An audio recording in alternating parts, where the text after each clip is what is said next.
दर्शक बंधु welcome back to my YouTube channel. चलतु आज प्रस्तुत करवा पालंग डाली।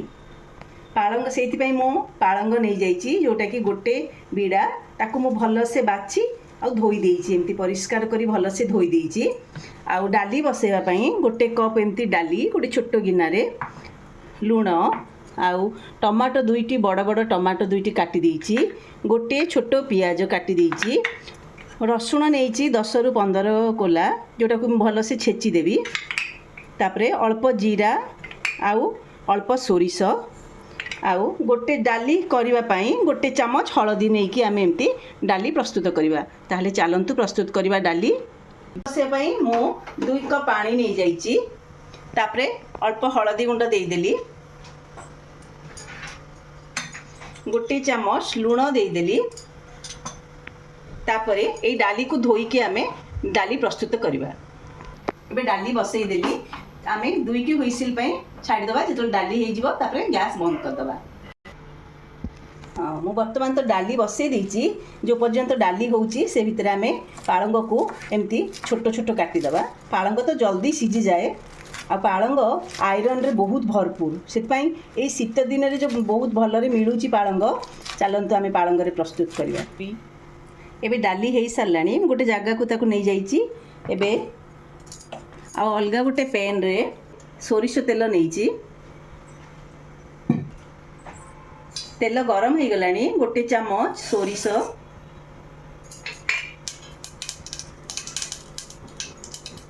गोटे चमच जीरा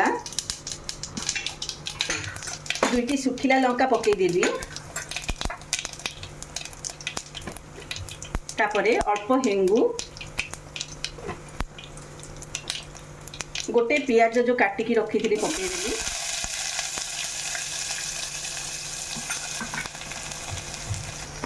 रसुण अल्प छेचिकी रखी थी ताकू पकई देली एमती। तापरे एबे घांटिबा।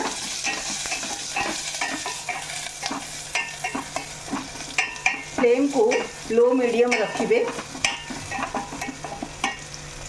पियाज भल से भाजी हो गले तापर आमे 2टी बड़ टमाटो जो काटिकी रखीचे ताकू दबा।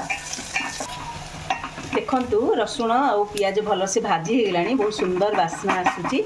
ए समय टमाटो 2टी जो काटिकी रखीची पकई देली। टमाटो को टिके भाजीबा जेमिति टमाटो भल से मिसी जिवो।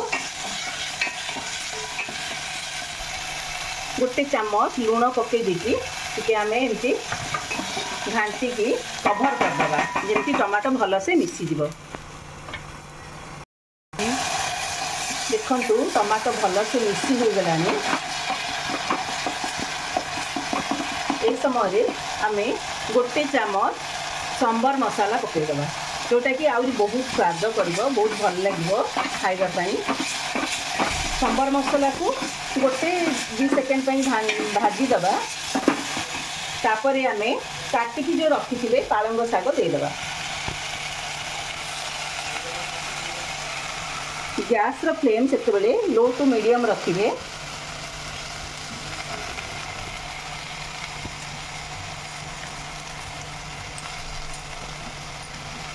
मु पालंग शाग को सब दे दीची। गोटे सेकेंड पाई टिके भाजी देकी तापर आमे डाली दबा। पालंग शाग जल्दी सिझी जाए। जमती 5 मिनिट खंडे लगे पालंग शाग पूरा मिसी जीवो। एबे देखंतु टिके भाजी हो गला। एबे आमे डाली जो सिझे की रखी थिले ताकू दे दबा।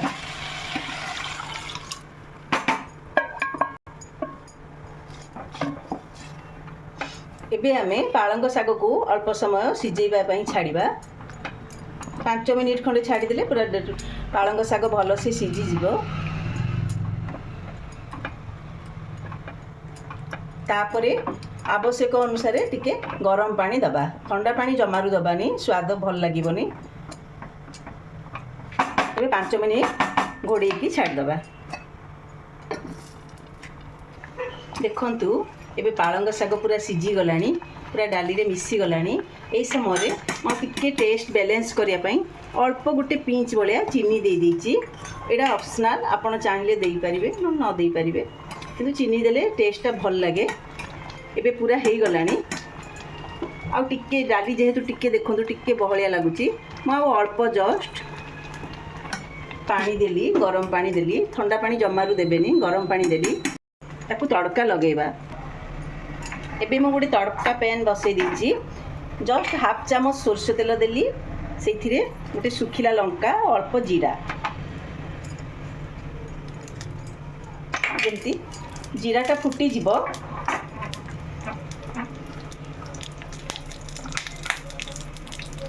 पिंच गोटे टेस्ट पाई हिंगू दे देबा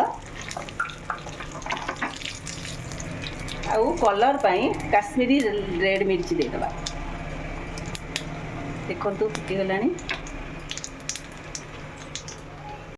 पालंग डाली देखंतु एई कंसिस्टेंसी रखिबे बेसी पतला नहीं कि बेसी बहलिया नहीं।